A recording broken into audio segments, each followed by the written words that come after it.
What if I told you that pretty much everything you've learned about starting a business is, well, wrong? Today, we are going to dive into 30 years of some seriously unconventional wisdom from Simon Squib, an entrepreneur who's built 19 companies by basically breaking all the rules. Now that's a pretty bold claim, right? But think about it for a second. School teaches us to follow instructions, get the right answer, and, avoid mistakes at all costs. It's the perfect training for a job. But what if your goal isn't just to be a great employee, but to be an owner? So this is your chance to really get inside the mind of a serial entrepreneur. We're going to break down the exact mindset and the tools you need coming from someone who has successfully launched 19 companies and invested in 78 others. All right, let's get into it. Section 1, the start. And first things first, you've got to forget everything you've ever heard about needing some huge, revolutionary, big idea. You see, the conventional advice always tells you to find a gap in the market. This approach, it says to find an obsession in your heart.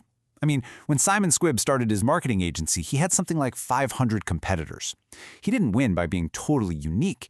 He won because his passion for marketing just made him outlast everybody else. Okay, so you found your passion. Now what do you do? Well, the next steps are actually super simple. And, this is the best part, they're free. First, just start. A blog, a podcast, whatever. Don't overthink it. Second, don't get hung up on one business model. Play around and experiment. And third, and this is key, make sure it's all driven by a purpose that goes way beyond just making money. Starting is one thing, but surviving, that's a whole other ballgame. And that brings us right to Section 2, the mindset. These are the core beliefs that are going to carry you through all those inevitable tough times. If there is one secret ingredient to long-term success, it is this: delayed gratification. It's all about having the discipline to build real, genuine value for your audience first, and just trusting that the reward will come later, even if later feels like it's years and years away. And I mean, just look at the giants. Facebook didn't turn a profit for almost a decade. YouTube was all about user growth for years and years. They all understood the exact same rule. You have to build incredible value first, and then the money will follow. So what about luck? Is it just random? Something that happens to other people? Well, this framework suggests you can actually manufacture it. It's almost like a formula. Your persistence, which is fueled by your passion, plus a super clear vision of what success looks like to you, multiplied by the number of smart, calculated risks you're willing to take. And doing that requires a total mental reset about failure. See, school conditions us to be terrified of bad grades. But in the real world, the A students who are so scared of failing often end up working for the D students who weren't afraid to try, mess up, and learn from it. Okay, so we've covered the mindset. Now for Section 3, the toolkit. These are the 2 skills that are totally non-negotiable. Every single founder has to develop them. First up, a co-founder. They're your accountability partner. The real key here is to find your opposite in terms of skills, but your absolute twin when it comes to your core values. Write down exactly who you're looking for, and then go out and tell everyone.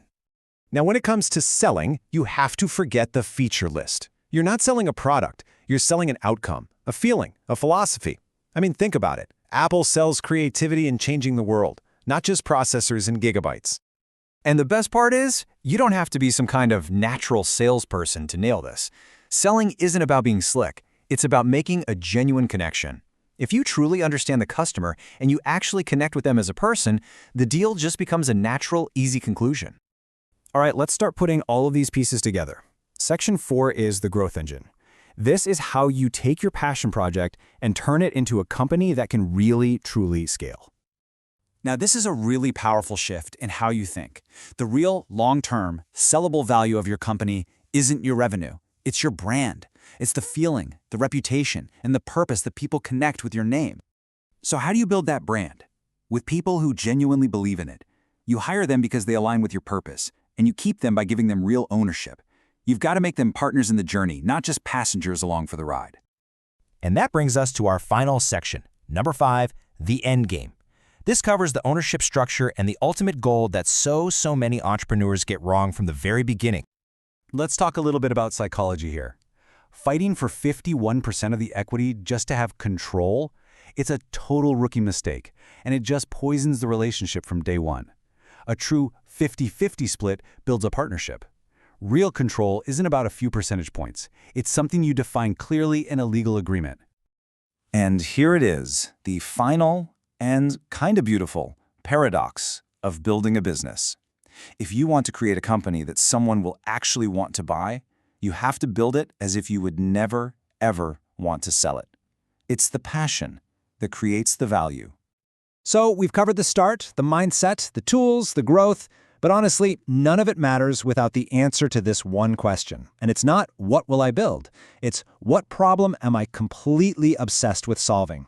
Your real journey, it starts right there.